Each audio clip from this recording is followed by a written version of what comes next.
Mercy restores the fallen. Praise magnify the Almighty. And grace is what turns weakness into strength.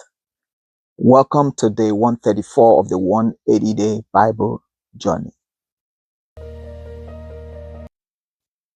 Today, we are reminded that God's power and purpose stands firm.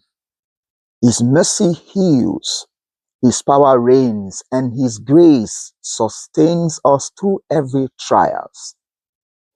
As we start today with Isaiah chapter 14, the Lord will have mercy on Jacob. The Lord will settle him in their land. He will give them rest from their burden and oppressors. And here we see that the fall of Lucifer is described in details. How he attempt to ascend into heaven above the stars of God, but yet he will be cast down. The Lord sworn also to destroy Assyrian. God's mercy restores his people, and he humbles the proud. In Isaiah chapter 15, there is a proclamation. Isaiah chapter 15 and also Isaiah chapter 16, there is a proclamation against Moab to be destroyed. Their abundance will be taken away, and their grass field will fail, and there will be wailing due to bloodshed. They will be destroyed because of pride and their lies. Gladness, joy, shouting will be taken away from them. Their prayers will not be heard nor answered.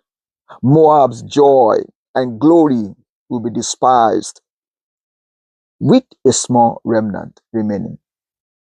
God's justice is always tempered by compassion. In Isaiah chapter 17, there is a proclamation against Syria and Israel. Damascus will become a ruined city.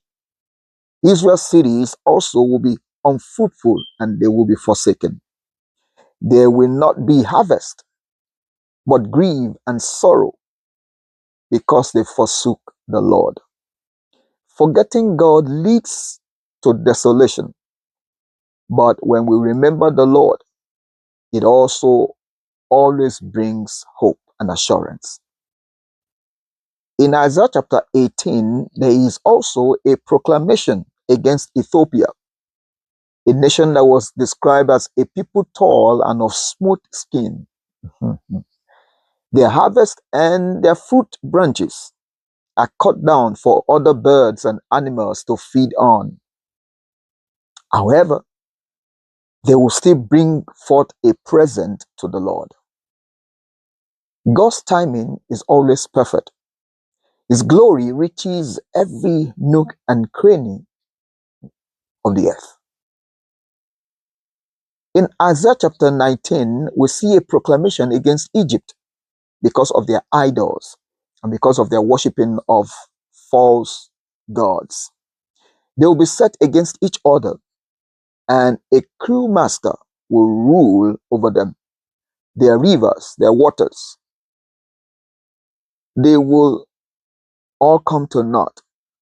Their trading will not prosper, and their wise counselors will become foolish. However, an altar will be set up in Egypt to the Lord, and that altar will bring healing to the land. And Egypt, Israel, and Assyria, they will be joined to it, and they will all be blessed. We see God's sovereignty uniting nations under His peace. As we look at the book of Psalms 135, the psalmist says, "Praise to the Lord who is good and who has chosen Jacob for himself. He is great and does wonders in the earth. He performed signs in Egypt. He defeated many kings and nations. God cannot be compared to the idols of men." God alone is worthy of all praise, not idols of men. As we look at the New Testament in 2 Corinthians chapter 12, Paul started with his vision of a man caught up in the third heaven. It was a profound revelation, and in order to curtail pride, or being boastful or being carried away by the revelation, Paul had a thorn in his flesh. Even though he prayed 3 times to the Lord for the Lord to take it away, but the Lord rather just comforted him that his grace is sufficient for him. Paul reiterated that the sign and the burden and the love he has as an apostle. Grace empowers endurance through weaknesses.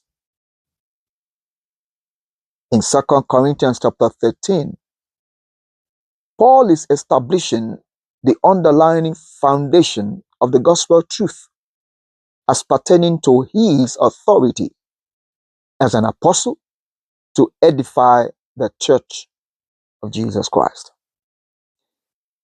He made a final farewell and encouraged all believers, especially at Corinth, to be united, to love, to live in peace, to live in harmony. You see that spiritual maturity is proven through self-examination and also through love. How we examining ourselves shows how matured we are and how we can handle each other and love each other. That brings us to our memory verse today in Isaiah chapter 14, verse 24. The Lord of hosts has sworn, saying, surely as I have thought, so it shall come to pass. And as I have proposed, so it shall stand. Anything God has thought about, anything God has proposed for our lives, nothing can stop it, nothing can hinder it, nothing can disrupt it, nothing can destroy it. It must surely come to pass. And we are confident that anything God has thought His goodness towards us, it will always prevail above any other circumstances and situations. His peace, His love, His joy, His prosperous thinking towards us will always prevail every time, at all time, in Jesus' name. My name is Alan Olonshola, and I'm glad that you're here today. And I look forward to seeing you tomorrow as we continue in this 180-day Bible journey. Thank you, and God bless you.